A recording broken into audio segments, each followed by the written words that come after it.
अब मैं दूसरा एक इमेजिनरी कुंडली दे रहा हूँ, क्योंकि वो एक्चुअल में मत लो, इमेजिनरी कुंडली लो, ताकि चीजें आप लोगों को समझ में आने लगे सही से।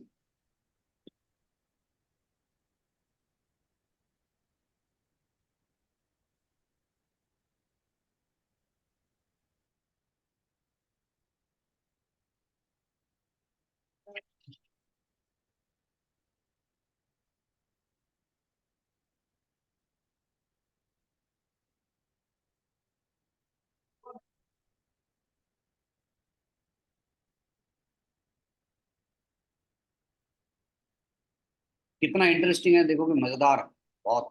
एक बार समझ में आ गया ना तो इतना एक्यूरेसी आ जाएगा विचारों में कि आप सोच भी नहीं सकते। जी सर, एकदम पिन पॉइंट करके। हाँ, एकदम पिन पॉइंट आ जाता है इसमें।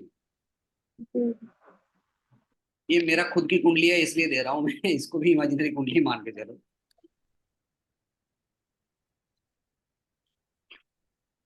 भाई रिकॉर्डिंग आप लोग कर लेते हो, फिर मैं यूट्यूब पे ढूंढते ढूंढते देखा किसी दूसरे का क्लास व्लास किया होगा, उसने अपने यूट्यूब पे डाल के रखा है, ऐसा मत करिएगा।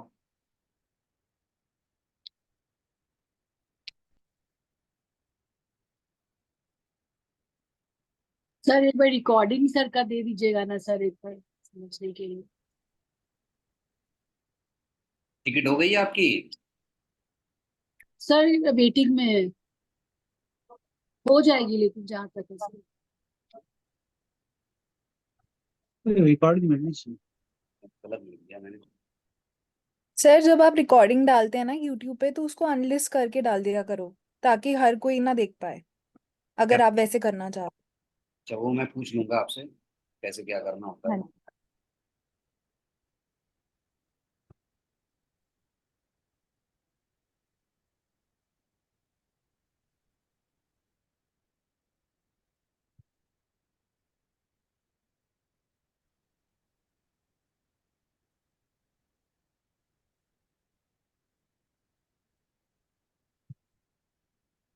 ये एक कुंडली है, समझ के चलो।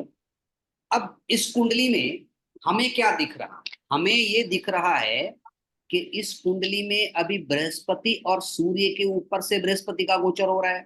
हो रहा है कि नहीं हो रहा है? जी सर। हो रहा है, बृहस्पति और शनि सूर्य के ऊपर से हो रहा है। तो कॉम्बिनेशन क्या बना? ठीक है। कॉम्बिनेशन बना natal Jupiter plus transit Jupiter, ये बना।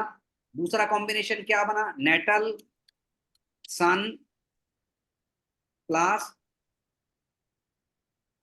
Transit Jupiter. तो क्या होगा इस समय में, आराम से देखो। पहला,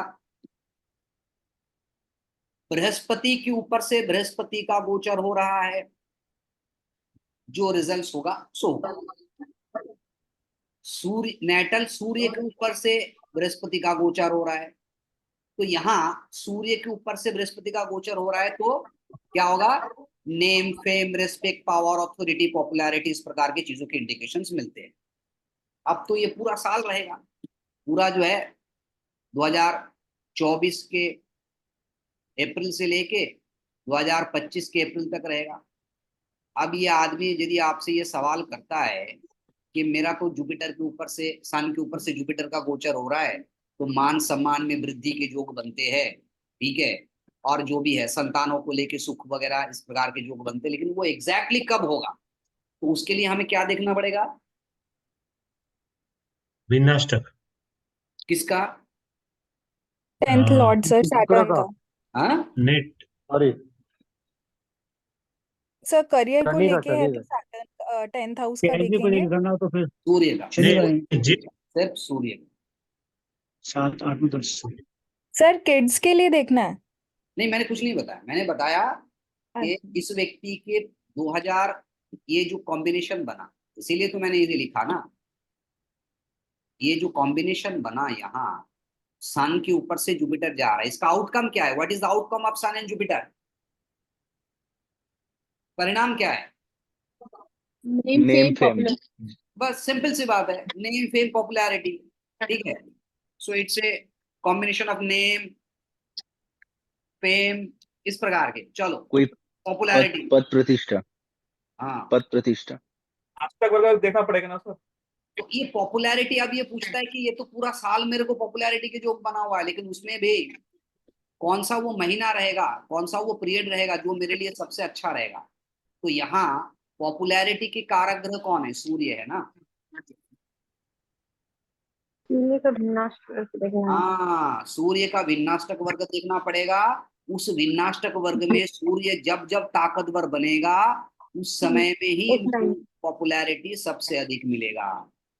सूर्य उच्च का हो जाएगा तो मिलेगा, या नीच का हो जाएगा तो नहीं मिलेगा, ऐसा बिल्कुल नहीं है। उदाहरण के तौर पर मान के चलते कि सूर्य की विन्नाष्टक वर्ग कुंडली में ये जो मैंने अभी लिखा है, इसमें मान लो 5 है, इसमें मान लो 4 है, इसमें मान लो 6 है, इसमें है 3, इसमें है 2, इसमें 0 है, इसमें 7 है, इसमें 8 है, इसमें पुनः 2 है, इसमें 4 है, इसमें 3 है, इसमें 2 है। तो अगर हम मान लो ये सूर्य का विन्नाष्टक वर्ग है, उसमें देखो मिथुन राशि वाले पार्ट में सूर्य की विन्नाष्टक वर्ग में 6 है, तुला में जहां सूर्य नीच का होता है वहां 7 है, वृश्चिक में जो है 8 है। तो जब जब सूर्य मिथुन राशि के ऊपर से, तुला राशि के ऊपर से और वृश्चिक राशि के ऊपर से गोचर करेगा, उस समय में सूर्य सबसे ज्यादा ताकतवर स्थिति में होगा। यानी कि जिस प्लेनेट के ऊपर से ट्रांजिटिंग प्लेनेट जा रहा है, जिस प्लेनेट के ऊपर से बृहस्पति जा रहा है, यानी कि बृहस्पति ने सूर्य को एक्टिवेट कर दिया, जन्म के सूर्य को एक्टिवेट कर दिया। लेकिन जन्म के सूर्य को भी अपने परिणाम देने के लिए तो ताकतवर बनना पड़ेगा। वो जब सर्वाष्टक वर्ग कुंडली में ताकतवर बनेगा या अष्टक वर्ग कुंडली में ताकत बनेगा, विशेषकर भिन्नाष्टक वर्ग में, तभी अच्छे परिणाम मिलेगा। बताओ घोष, क्या तुम्हारा प्रश्न है?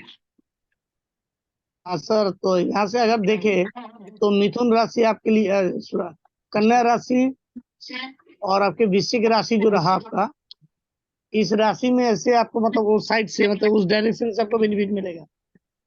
डायरेक्शन से वो बात की बात है, लेकिन उस पीरियड में मिलेगा। हाँ जी।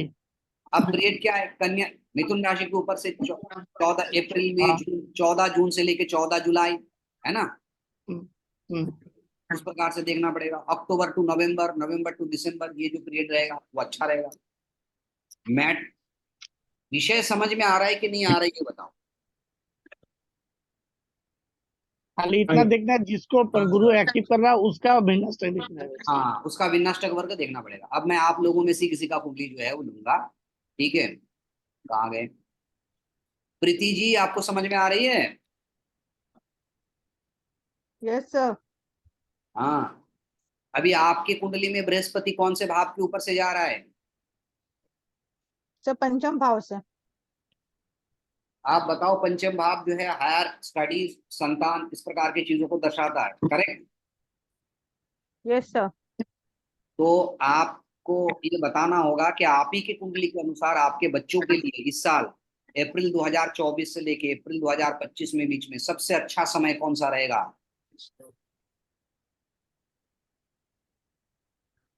सर वहां पे वृषभ राशि है तो मेरे वीनस के भिन्नाष्टक में। करेक्ट, वेरी करेक्ट, यही पॉइंट आपको पकड़ना है। अगर आपके 5वां घर वृषभ राशि है, उसके स्वामी शुक्र है, शुक्र अपने भिन्नाष्टक वर्ग में जब जब 5, 6, 7 रेखाओं के ऊपर से गोचर करेगा या 8 रेखाओं के ऊपर से गोचर करेगा, वो आपके संतान के लिए श्रेष्ठ समय होगा इस 2024 से लेकर 2025 के बीच। समझ में आया? सर मीन और मेष में मीन और मेष। 6 नंबर है। हाँ, ठीक है।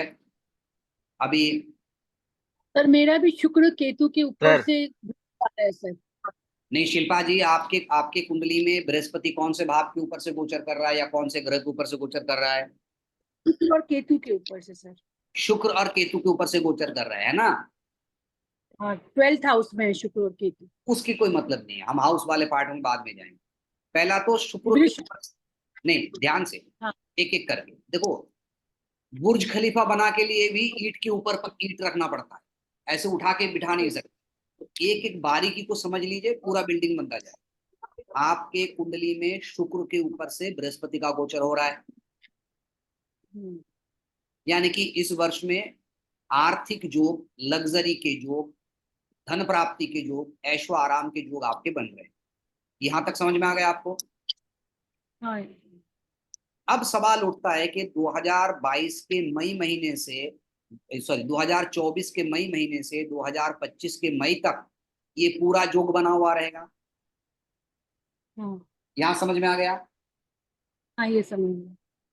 लेकिन मेरा प्रश्न है कि पूरे साल में 12 महीनों में वो कौन कौन सा समय रहेगा जिसमें आपको सर्वश्रेष्ठ परिणाम मिलेगा, बता सकते हैं आप? तो सर शुक्र का ही भिन्नाष्टक देखेंगे सर। बस यही तो सिंपल चीज है। शुक्र का विनाष्टक वर्ग सर देखेंगे। सर एक चीज पूछना था हाँ सर, तो मेरे केतु गुरु का जो केतु भिन्नाष्टक होता है, तो गुरु का वो होता है सर, केतु का एक भी सर शनि के मार्ग में सर 8 है, और एक अभी मंगल में सर, अभी जो गया है मेष में, वहां पे 7 था। तो सर इसके लिए हम मंगल से एसोसिएट कर सकते हैं? नहीं, वो बिना अष्टक वर्ग में मैं थोड़ा सा एक क्लास दे दूंगा उसको, थोड़ा सा डिफरेंट वे में। आपको सिर्फ नंबर देखना है, आपके लिए तो कंप्यूटर ने सारा काम करके रखा है, सॉफ्टवेयर ने सारा काम करके रखा है। हम जब ज्योतिष हाँ करते थे तब हमें मैनुअली कैलकुलेशन करना पड़ता है, ठीक है, उसमें एक आध रेखा आगे पीछे हो जाता।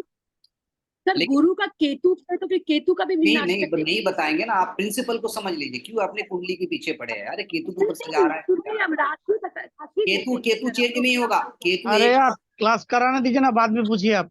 हाँ कुछ केतु कोई ना, प्रॉब्लम है तो सुनो पूछिए। शिल्पा जी, केतु 1.5 साल तक वहां पड़ा रहेगा किसी भी हाँ भाव। सर। तो उसके लिए आप, उसके लिए सर्वाष्टक वर्ग विचार या अष्टक वर्ग विचार करने की आवश्यकता ही नहीं है। अच्छा अब 1.5 साल में तो बृहस्पति केतु को छोड़ के निकल जाएगा, जब तक केतु घर चेंज करेगा उससे पहले बृहस्पति निकल लेगा। ठीक है। हाँ सर ठीक है ठीक। इसके लिए हायर, सर हाँ। अब नहीं, हेलो अभी अभी मैं सर। दूसरा, अच्छा विश्वनाथ जी, जी सर। आपके कुंडली में बृहस्पति कौन से भाव या ग्रह के ऊपर से ट्रांजिट कर रहा है?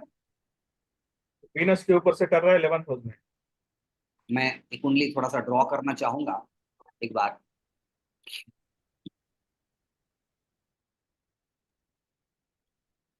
बहुत आसान है, बहुत सिंपल है, आपको प्रिंसिपल को रिपीटेडली मैं इसीलिए कह रहा हूँ कि आपको समझ में आ जाए बस। सर कोई प्लेनेट अगर ना हो तो खाली भाव का ऊपर से संचार करे तो अब ट्रांजिट तो अभी करे तो तो। प्लेनेट नहीं था, अभी अभी थोड़ी देर पहले तो हम प्रीति जी से पूछ रहे थे कि उनका प्लेनेट है, बोले नहीं। पंचम भाव, हाँ, पंचम भाव जी। पंचम भाव के ऊपर से जा रहा है। अभी अभी ये विश्वनाथ जी की कुंडली है, विश्वनाथ जी की कुंडली में हमें नहीं पता उनका वृषभ भाव। 11th हाउस में। अच्छा विश्वनाथ जी, आपका लगन क्या है? 4 नंबर लगन, कर्क लगन है। कर्क लगन। लगन में सन। नहीं नहीं, उस कुछ मत आओ मत, जितना पूछ रहे हैं हम, 4 नंबर का लगन है, तो इनका ये हो गया 3, और ये हो गया इनका 2। क्या वृषभ राशि में कोई प्लेनेट है आपका? वीनस। वृषभ राशि में इनका वीनस है, अपने स्वयं के घर का। तो अभी देखो इनके कुंडली में क्या हो रहा है, शुक्र के ऊपर से, पहले प्लेनेट को लेंगे, जुपिटर ट्रांजिट कर रहा है, करेक्ट? कर रहा है कि नहीं कर रहा है? यस कर रहा है। Yes sir. तब जब जब शुक्र के ऊपर से जुपिटर ट्रांजिट करता है तो क्या मिलता है इंसान को? आर्थिक तो आर्थिक लग्जरी। प्रगति। Finance, wealth, luxury. क्योंकि उसने, जॉब लगा था, समय लगा था हाँ जॉब, जैसे जुपिटर वीनस के ऊपर आते जॉब लग रहे हैं। लग गया ना, पैसों का जो परेशानी था वो खत्म हो गया ना। हाँ हो गए। लेकिन मेरा सवाल ये है कि ये जो कॉम्बिनेशन है तो ये पूरे 1 साल के लिए है। इस पूरे 1 वर्ष में 12 महीनों में वो कौन कौन सा पीरियड है जो सर्वश्रेष्ठ माना जाए?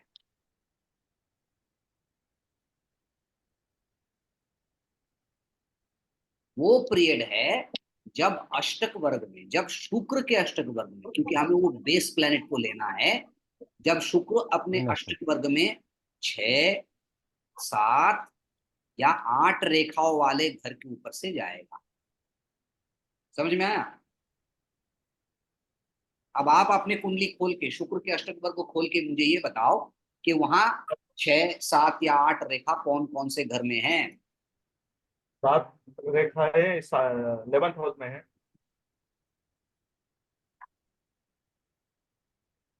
फर्स्ट हाउस में 3, सेकंड हाउस में 5, थर्ड हाउस में 3, फोर्थ हाउस में 3, सिक्स हाउस में 5, सिक्स हाउस में 5, 7th हाउस में 2, 8th हाउस में 6, 9th हाउस में 5, फर्स्ट हाउस में 4, सॉरी फर्स्ट 10th हाउस में 4।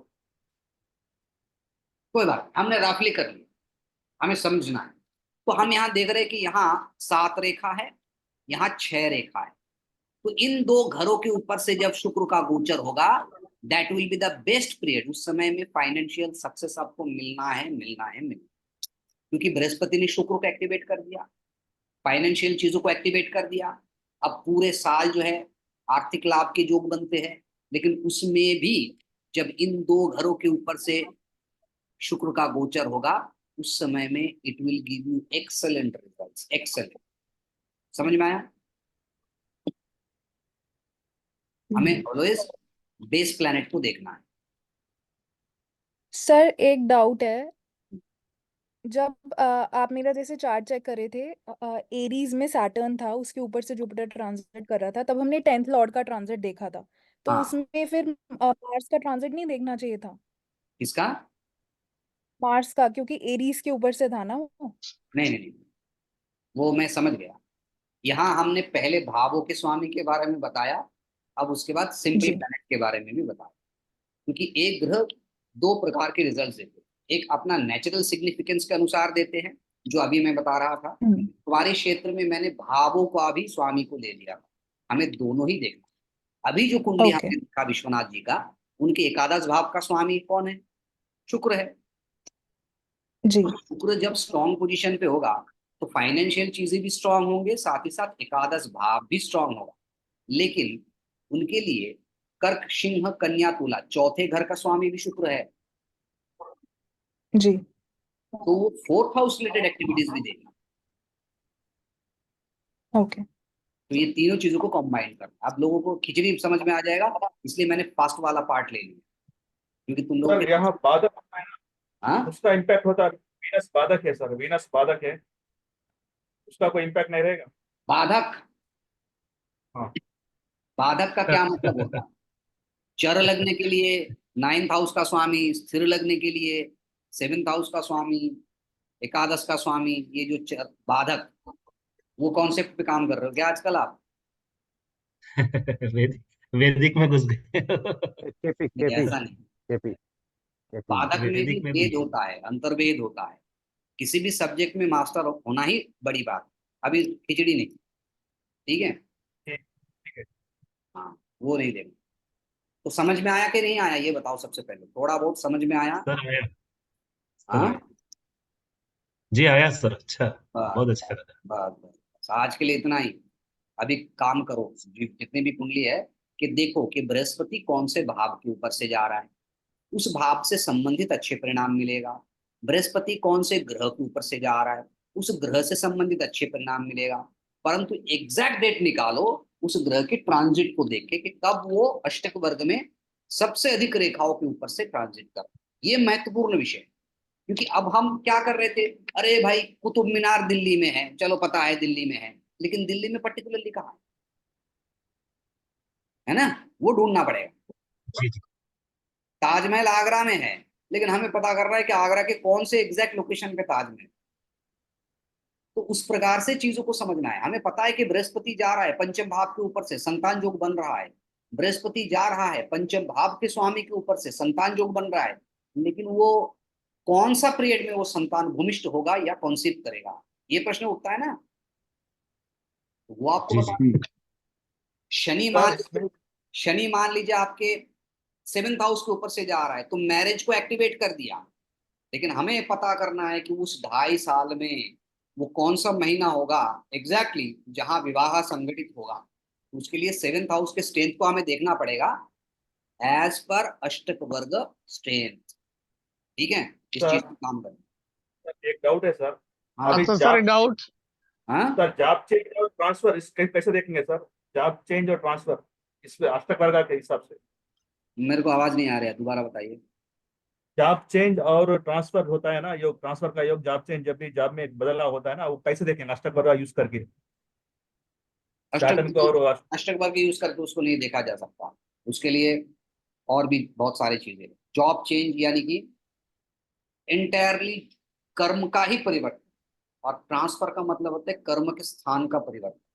इन दोनों में जो विशेषता है वो है शनि से चौथा घर और दसम घर महत्वपूर्ण है। स्वयं से सवाल करिए, स्वयं से। जॉब चेंज मतलब शनि चेंज, जॉब चेंज मतलब शनि चेंज।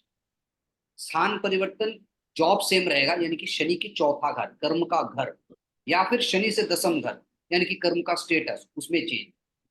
प्रश्न सही से करिए अच्छा सर, स्वयं से तो हो जाएगा।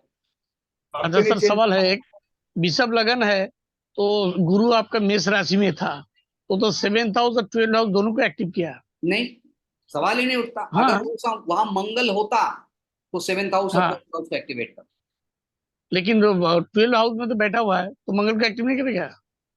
कभी नहीं करेगा। क्यों करेगा? अगर तो क्या 12? If there is no planet, अगर कोई ग्रह नहीं है, सुन लीजिए, अगर हाँ कोई ग्रह हाँ, नहीं तो सिर्फ उस भाव को एक्टिवेट करेगा। अगर कोई ग्रह है, अच्छा, उस ग्रह से संबंधित जितने भी भाव कनेक्टेड होगा सबको एक्टिवेट करेगा। और 7th को एक्टिव नहीं करेगा। ओके सर, ठीक। चलो ठीक है, कल मिलते हैं।